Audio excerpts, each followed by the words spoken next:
directing for episode 419, and it's my first time directing on American television.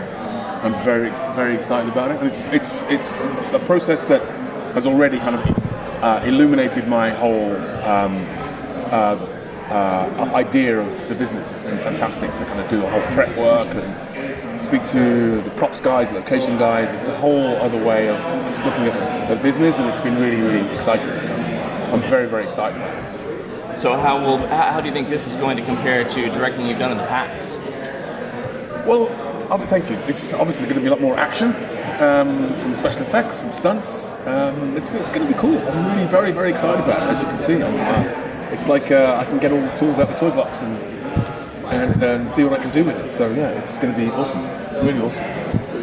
So now your character has moved out into the general world to understand humanity better. Mm-hmm. Are we going to actually see J'onn J'onzz as a detective? You may do. He's very much living amongst the people as he promised his father. But I think he's also struggling with the idea of being a pacifist. I mean, his father was determined for him to live a life of peace, but it's difficult to step back when you see people being attacked or you see people being beaten. His natural instinct is to be the Martian Manhunter. So that's going forward. I think that's going to be his struggle for the season, is whether or not he can remain a pacifist, or whether he has to step up and start punching people. So this past season, you got to work with one of the previous actors who has portrayed the character you're portraying. Absolutely. How exciting was that?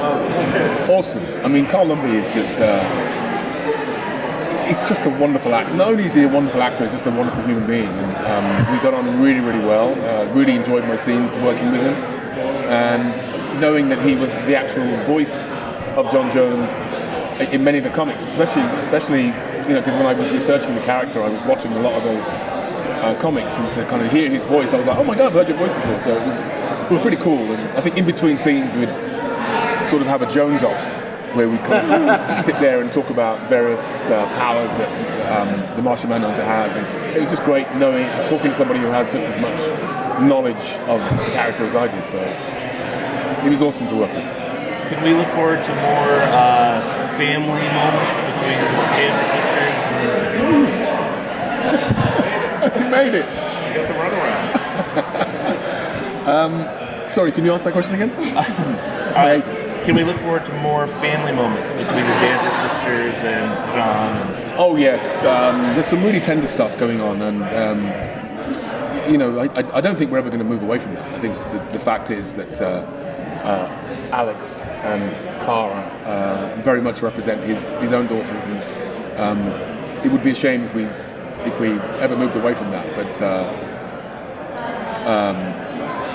he's very comfortable in that role as the father, and I seem to have adopted the moniker Space Dad. I'm kind of the father of the entire universe, which is kind of cool. So I accept my moniker. There's a second Melissa running around. Second Melissa? Yeah. Yes. We don't even know.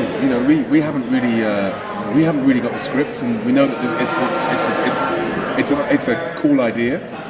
We don't know when she arrives or how she's going to impact the show, but the scripts are really good this year. The scripts are very different. I think the audiences are going to be quite surprised by what we're doing this year. It's very different, and hopefully they respond positively.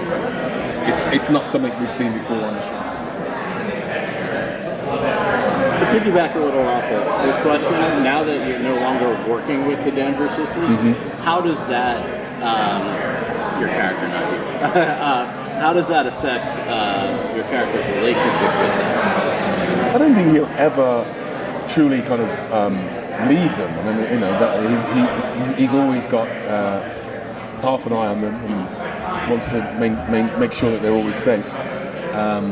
So he'll always check in, and when I did a scene the other day in the DEO, first time back in the DEO, where I was actually in my civvies, I was actually in my normal clothes, which was bizarre because I've only ever been in my DEO outfit when I'm in the DEO. So it's a little odd being in jeans and a t-shirt in the DEO as Hank, but as Jean. You must have a whole new wardrobe now. I have an entire new wardrobe. I kind of like it. I've just literally been in those black fatigues for like 3 years, so it's time for me to kind of bust out the old the wardrobe. So John's got some nice garms. Yeah. And I assume Alex is still going to be coming to John for advice on how to get the DEO. Are there any touching moments of advice that you're going to be seeing? I don't know about advice, but I think she's doing a fine job all by herself, but she certainly has, right off the bat, there's some extremely challenging moments that she has. And she kind of rises to the top. But I think this year there's going to be some interesting new characters arriving. So watch this space in terms of the DEO. Anything you can tease? No. Yeah, we don't want to get you fired. We're not allowed to tease it, but it's going to be really interesting. Honestly, the scripts are great, and it'll be interesting to see how the audience respond to it. One thing that they've released to us is that they're introducing a transgender superhero. That's right. Yes. How exciting is that to be on the forefront of this progressive movement? Well, the show's always been progressive, and I think it's just really exciting that we continue to kind of push limits and continue to introduce not just diversity, not just a range of diversity, like myself and McCard, but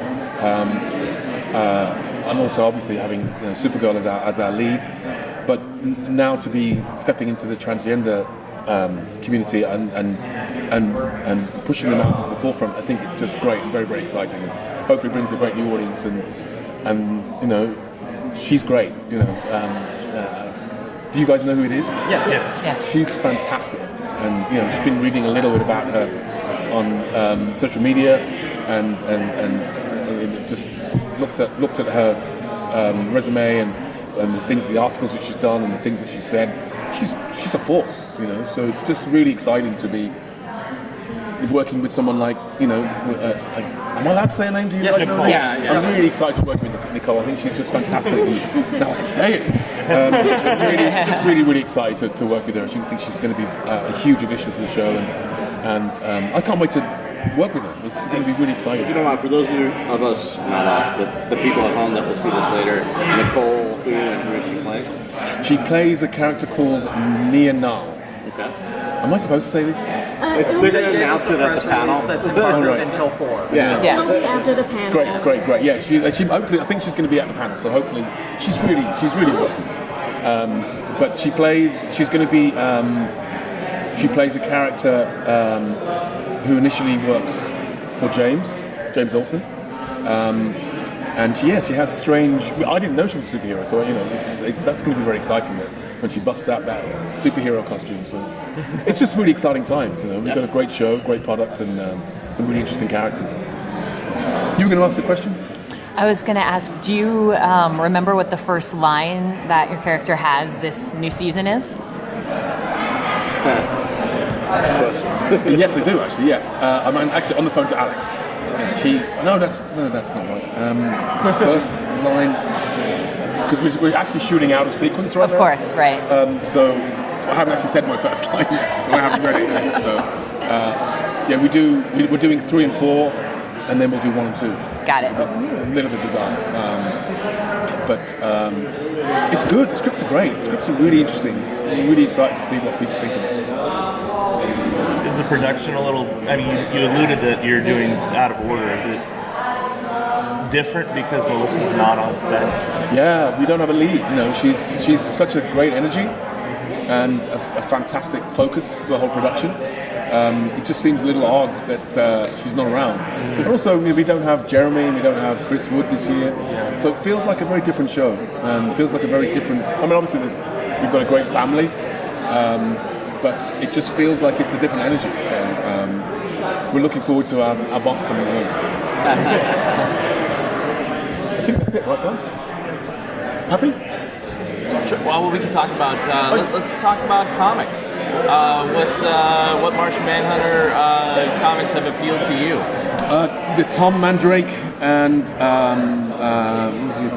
it Olias? Oh, I can't remember the guy's name, but actually Tom Mandrake, I followed him on Instagram, and then because I read Tom Mandrake's Martian Manhunter comics, like literally cover to cover. I read all of them when I got the job. So to kind of start following him was kind of cool. And then just a couple of weeks ago, he actually drew my Martian Manhunter with his Martian Manhunter, which was pretty cool. Very nice. That's pretty cool. So I'm very proud of that. Good stuff. Yeah. Will we see any transformations into any other classic versions of Martian Manhunter? Do you think?